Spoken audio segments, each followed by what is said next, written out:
Scavalco il letto. Sceriffo, non lo faccia uscire da qui, e corro. Sì, anch'io inizio a correre. Lo sceriffo in verità lo prende di peso, lo alza, lo schiaffa sul letto, uscendo dice a uno dei due di rimanere lì e poi assieme all'altro viene via con voi. Uscite tutti, sentite delle urla, sentite del casino provenire da quella parte, ovvero dove c'è la piazza principale della città. Vedete che c'è una bella fumara, non riuscite a capire bene che cosa stia accadendo perché un po' per la lontananza, un po' per il fumo è tutto un casino. Il vice sceriffo, senza fare un plissé, corre dritto come una spada verso il centro della piazza, seguito dal suo agente. E noi dietro. Come funziona in questo caso la corsa col fatto che siamo di taglie diverse? Semplicemente, se fossero distanze ampie, vi direi che potreste perdere il primo turno di combattimento. Però è lì. Ma non è così distante, quindi arrivate semplicemente quando vi posiziono, loro saranno qui, poi sarete un po' più indietro. Perfetto. Arrivate nella piazza facendo un po' di slalom perché molta gente sta scappando da quella zona. Vedete che c'è una struttura con la facciata praticamente divelta, abbattuta, e dal fumo delle macerie escono quelli che inizialmente vi sembrano dei cadaveri semoventi, ma poi dopo averli inquadrati un po' meglio vi accorgete che in verità sono elfi delle macerie, il cui aspetto e le cui fattezze sono state modificate profondamente dall'LUXASTRA, la droga che venne commerciata dagli orchi e che adesso sono stati deturpati in maniera a dir poco mostruosa. Sono secchi, rachitici, bubbuti, sembrano quasi più lunghi di quanto dovrebbe essere un elfo, e soprattutto di elfo gli è rimasto ben poco. Gli occhi sono vitrei, totalmente bianchi, e hanno in varie parti del corpo queste sorte di pustole, non di carne, hanno la forma di pustole ma sono solide, sembrano delle gemme nere con effetto cosmo per intendere. Crescenze. Sì, con delle sfumature violacee, dei puntini bianchi. Come se all'interno avessero una sorta di fumo Void. Sì, colorato. No, è tipo come se fosse Void. tipo la galassia. Sì, è il void. Void. Sparsi in vari punti, alcuni hanno queste pustole che gli hanno... Immaginatevi che qua c'è un sassolino che si allarga e che spinge tutto il resto della carne della faccia. Stanno uscendo a fiotti da quell'edificio. La situazione quando subentrate all'interno della piazza è la seguente. Qua, come dicevo prima, c'è tutto un nuvolone di fumo, di macerie. L'edificio che è crollato è qua, c'è questo edificio qui. La folla è scappata via di gran lena passando dalle varie stradine. È una sorta di piazza questa, giusto? Sì, questa è la piazza principale della città.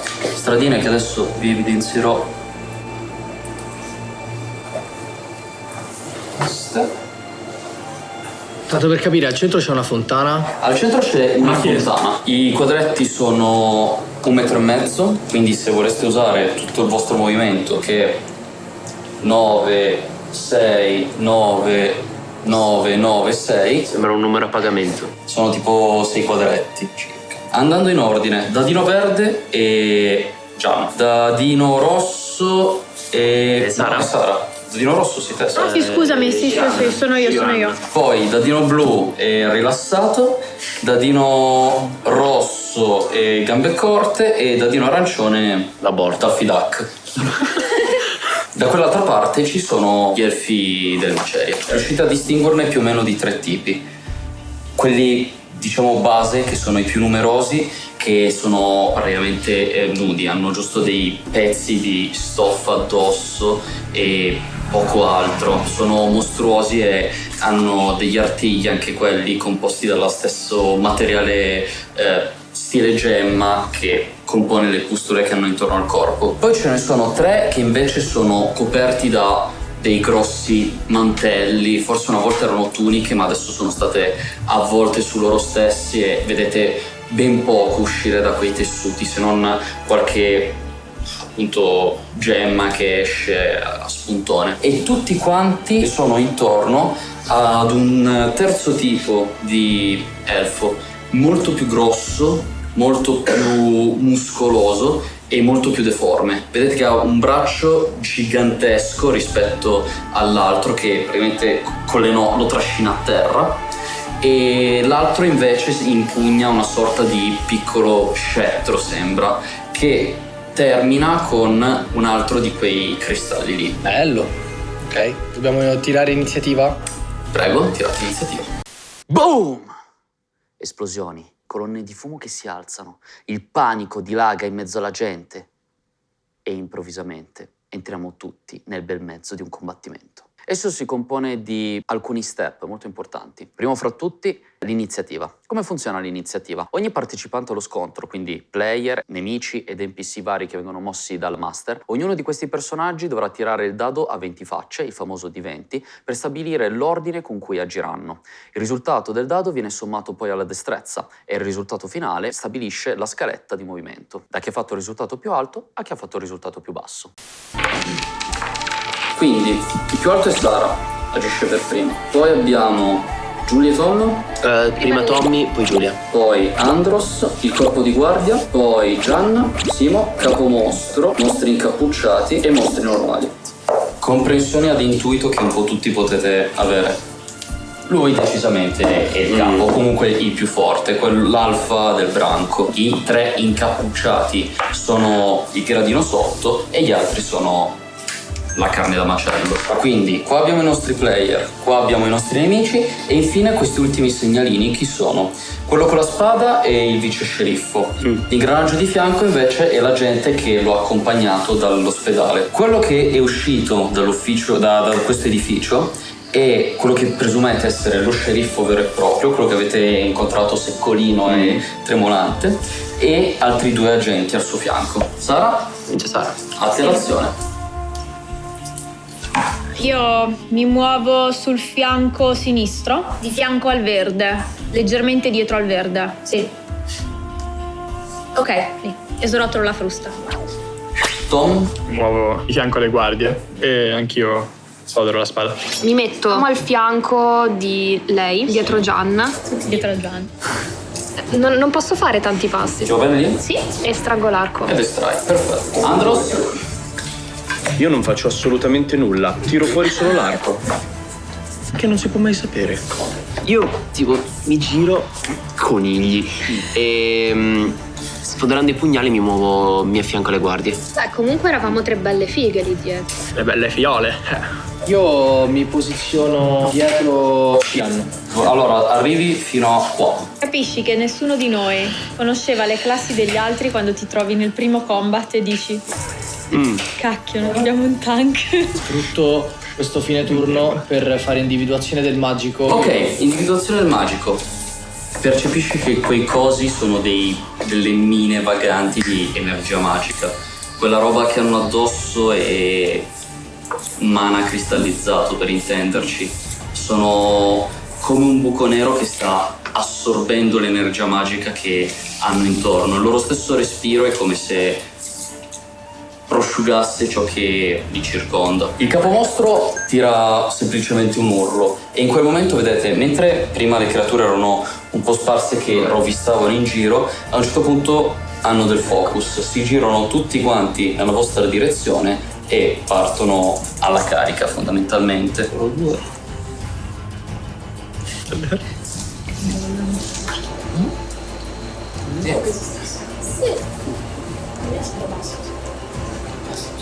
E Sara, a te. Avanzo, ma sempre rimanendo, sempre all'incirca sì, più o meno dietro Gian. Vedete quando dico che le donne mi muoiono dietro? Esatto. mi muori dietro, così questa battuta diventa perfetta. Tom.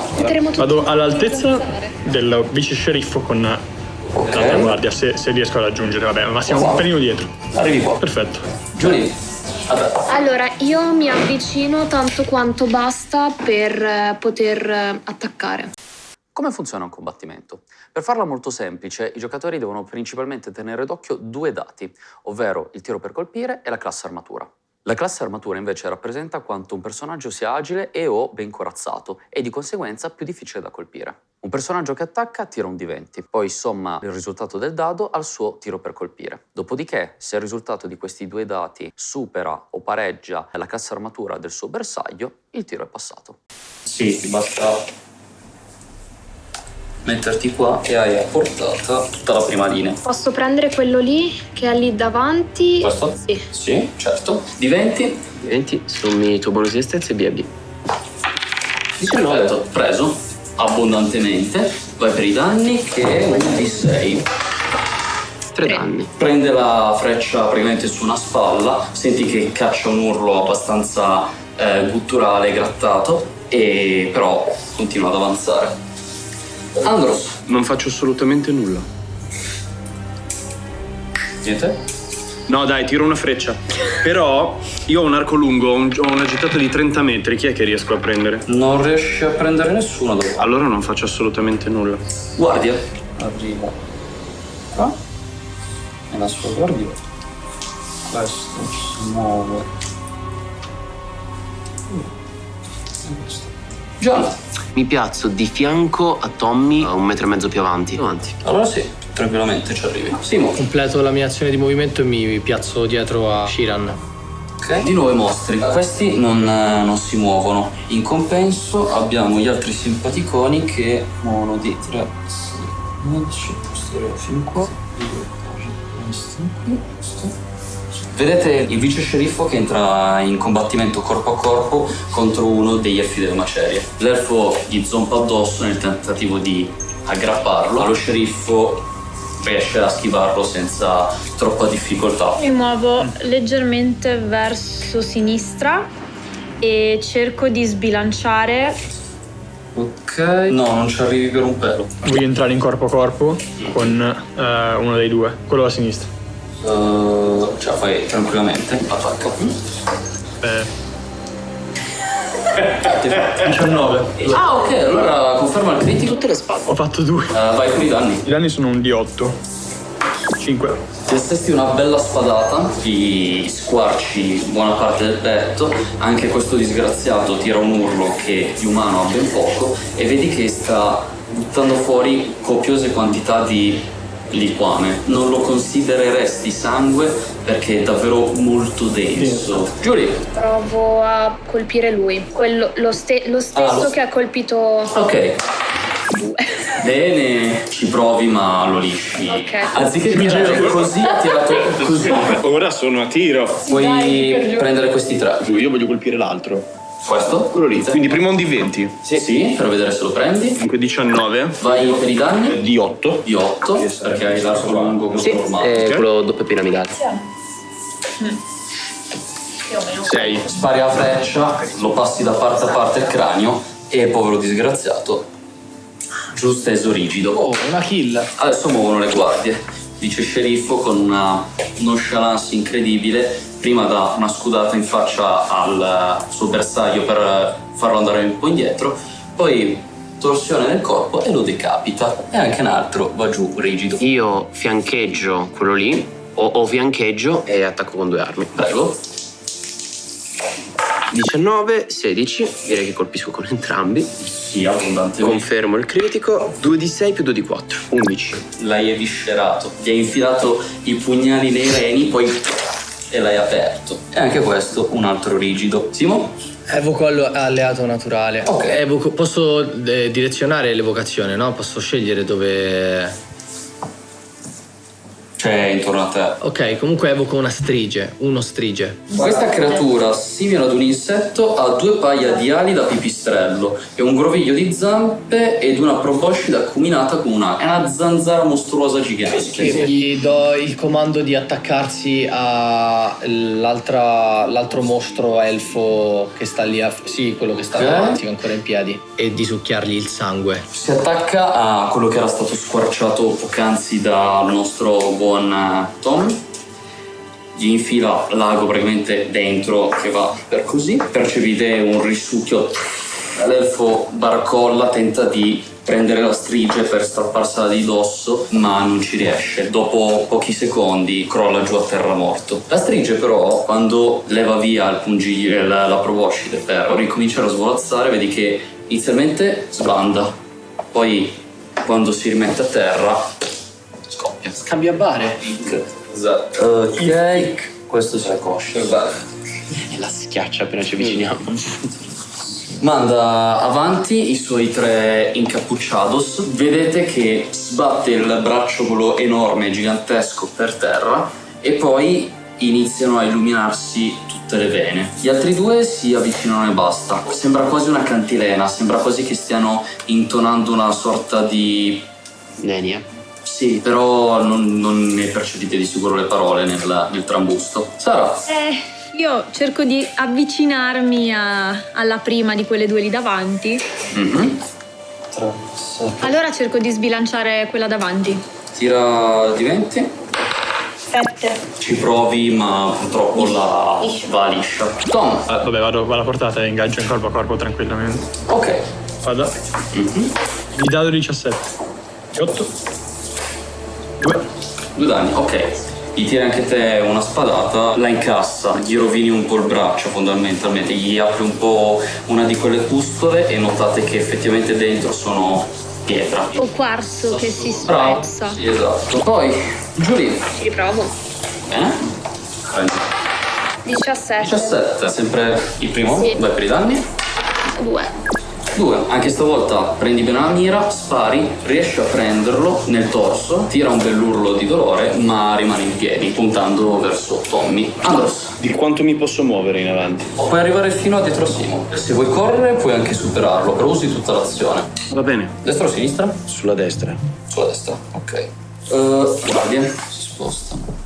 Qui e qui. La guardia, la gente normale, tenta di colpire l'elfo, ma di nuovo lo liscia come prima, mentre il vice sceriffo tira un colpo piuttosto potente. L'elfo riesce a schivarlo parzialmente, gli taglia via un pezzo di lato di braccio, ma è ancora in piedi operativo. Invece loro si spostano in questo modo.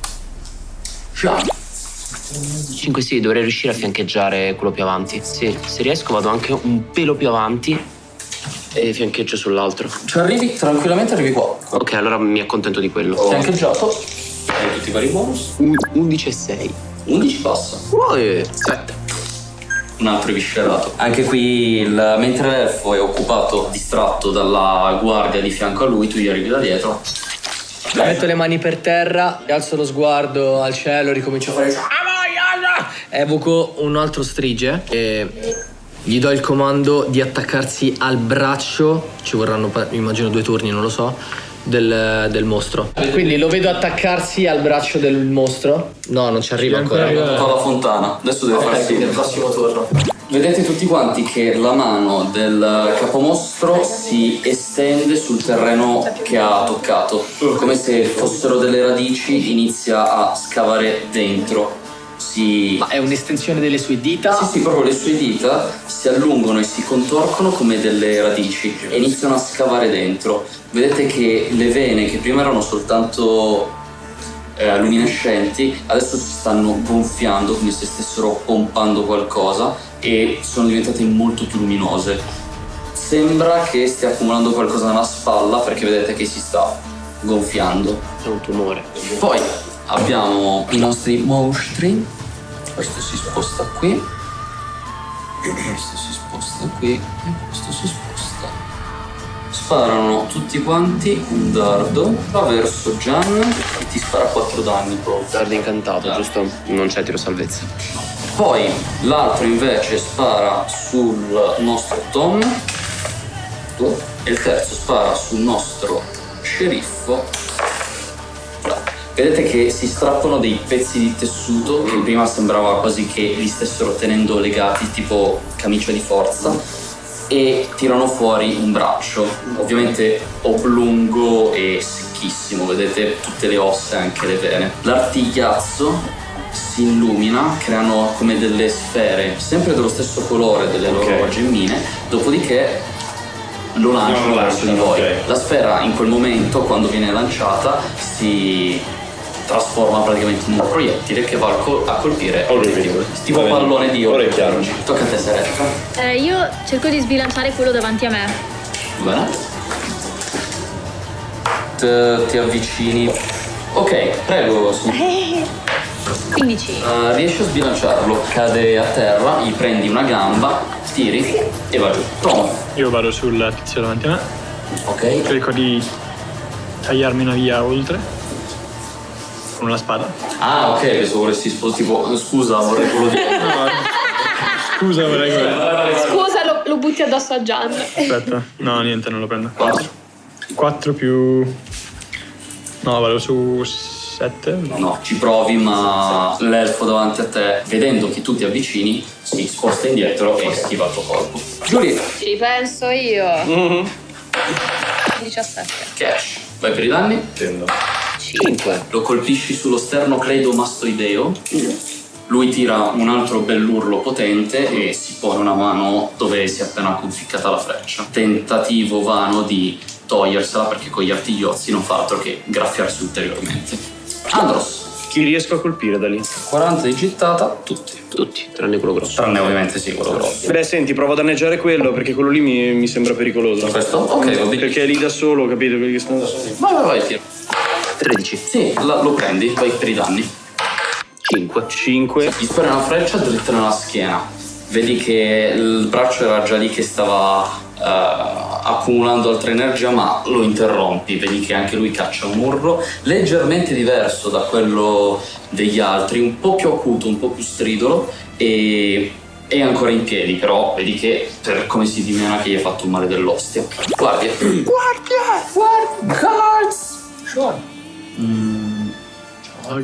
Guardia inutile, permane nella sua inutilità senza riuscire a colpire un cazzo di niente.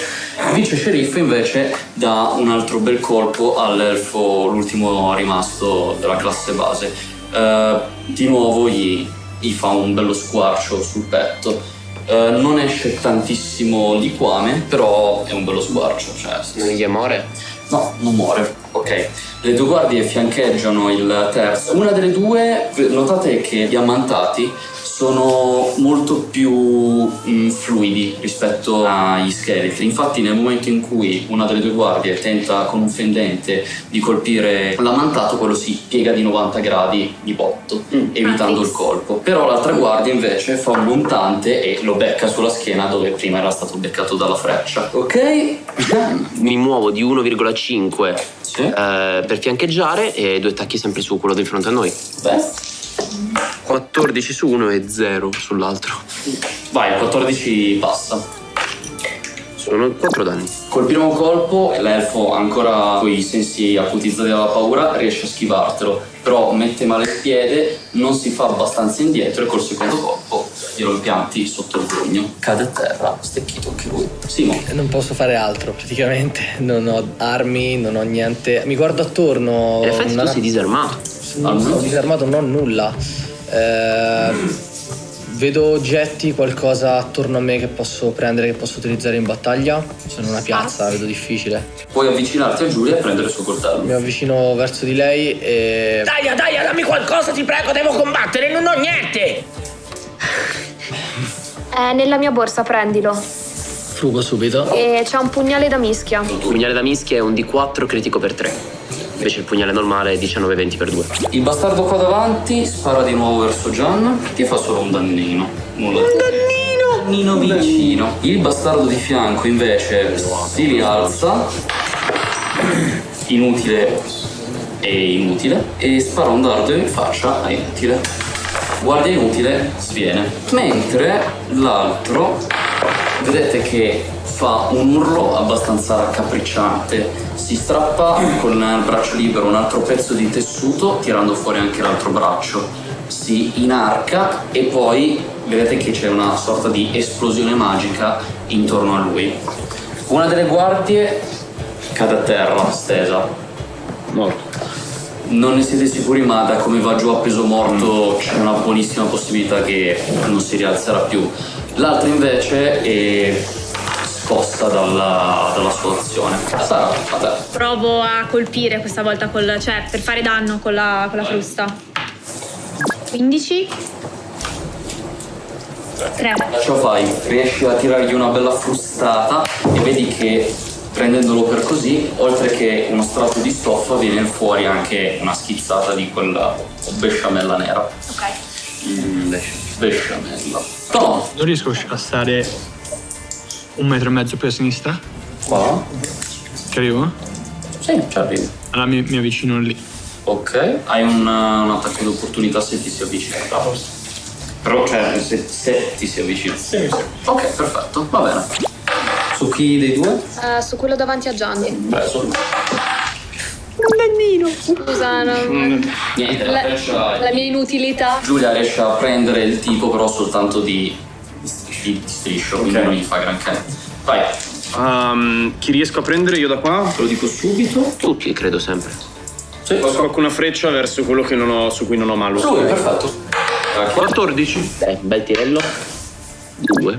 Non sembra accusare particolare danno, rimane in piedi senza fare un plissetto. Tocca le nostre guardie. Mentre il nostro eroico vice sceriffo zompa.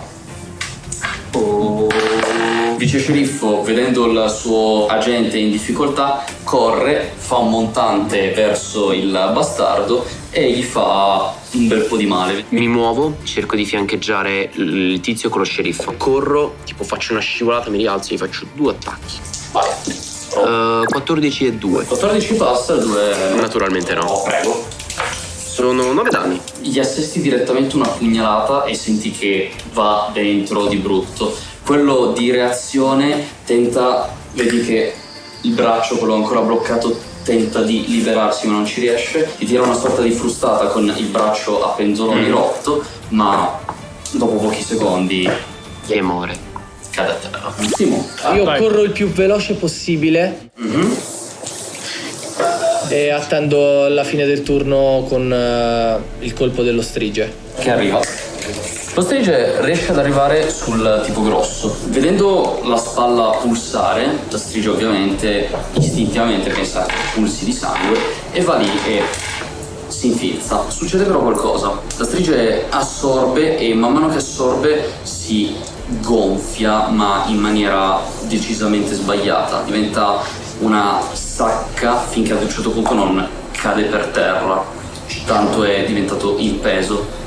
Inizia a rotolare e vedi che i tentacoli improvvisamente si allungano e si torcono come se dentro si fossero formate delle ossa. Prima erano appunto tentacoli molli, adesso invece stanno prendendo angolazioni rigide, come se dentro improvvisamente si fosse formata qualche roba. La strige in questo modo inizia a accartocciarsi su se stessa finché ad un certo punto non si asciuga, come se iniziasse a sciogliersi. La sacca che si era gonfiata si gonfia del tutto, ma ad un certo punto ed esce fuori una sorta di gigantesco ragnozzo che non è vostro amico.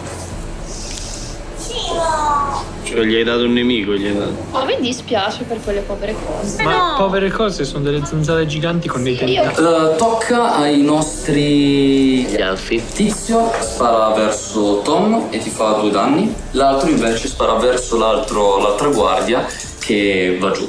Sara. Io attacco quello alla mia sinistra. Ok. Con la frusta. Faccio mettere qua. No, 4. No, non passa. Tom. Passettino spadato. Ok. Vai per i danni. No, 9. No. Giulia. 13, direi che lo becco. Sì, ok, col passo avanti ce l'arrivi. 13, 17, ok. 4 danni.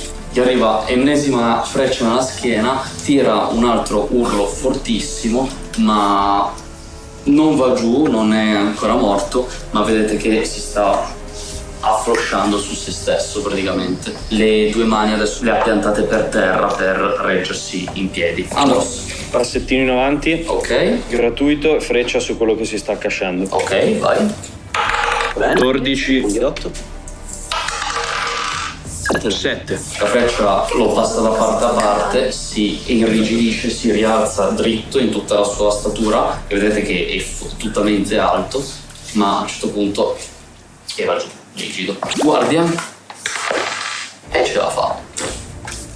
Con un La guardia? colpo di spada È il vice sceriffo. arriva Ah, ok, stavo e lo divide a metà. Now it's on cazzi. La situazione è questa. Il campo è praticamente libero. Sono rimasti soltanto l'elfo delle macerie enorme che ancora sta canalizzando energie dal terreno sottostante e l'essere che è uscito fuori dalla strigia che ha evocato Simone. Le guardie cittadine sono tutte a terra tranne lo sceriffo che sta ancora pure lui canalizzando forze in un incantesimo che ancora non avete capito di cosa si tratti, e il vice sceriffo che è ancora in piedi assieme a voi. Il problema sussiste quando la terra inizia a tremare. Qualunque cosa stia facendo l'elfo delle macerie gigante, probabilmente sta riuscendo a completarla. Intorno a voi gli edifici iniziano a vibrare e l'edificio, in particolare alle spalle dell'elfo gigante, sta crollando su se stesso, completando il lavoro iniziato da loro poc'anzi. Il braccio continua a pulsare di questa energia misteriosa, finché ad un certo punto, con una torsione del braccio, l'elfo gigante strappa il suo avambraccio dalla mano che rimane radicata nel terreno, mostrandovi un alto cavo dentro, come se fosse un cannone. L'energia inizia a formare una sfera all'interno di questa cavità e poi punta verso di voi. Ragazzi, qua si conclude anche il terzo episodio. Vogliamo davvero ringraziarvi tantissimo per averci seguito nelle passate puntate e soprattutto per l'amore e per tutto l'affetto e il supporto, grazie Gian, Prego. che ci avete dato seguendoci in questo nostro progetto. Vogliamo ricordarvi che innanzitutto settimana che viene, giusto Simone? Il 17 saremo al Firenze Fantasy, nello spazio Le Grotte, per fare una piccola conferenza in cui presenteremo innanzitutto il quarto episodio in anteprima mondiale, perché effettivamente è mondiale. Faremo anche un Q&A in cui potremo parlare con voi, potrete farci delle domande e potremo rispondervi in diretta, così potrete anche vedere le nostre magnifiche poker face. E soprattutto vogliamo anche ricordarvi che qua sotto troverete i link per il canale e il gruppo di Telegram. Finalmente abbiamo anche inaugurato il nostro canale Discord, che potete trovare qui, dove ci piacerebbe tantissimo creare una community basata sul gioco di ruolo assieme a tutti voi. Che altro dire? Di nuovo grazie per tutto il supporto che ci date, soprattutto per tutte le bellissime fan art che ci avete mandato, che non saranno mai abbastanza. Se siete interessati a qualunque personaggio del cast e fuori, trovate tutti i link utili qua sotto. E ragazzi, che altro devo dire? Fai schifo! Viva la prugna! Sempre. E ragazzi, come sempre, credendo vides.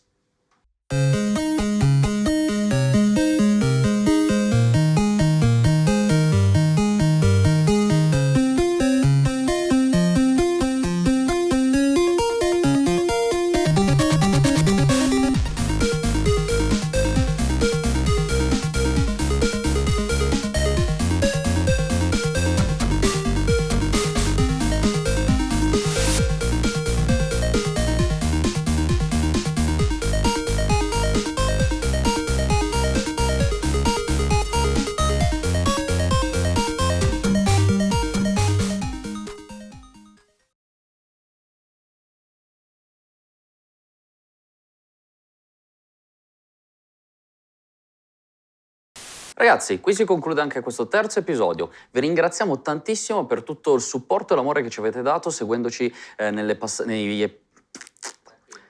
avendoci seguito anche...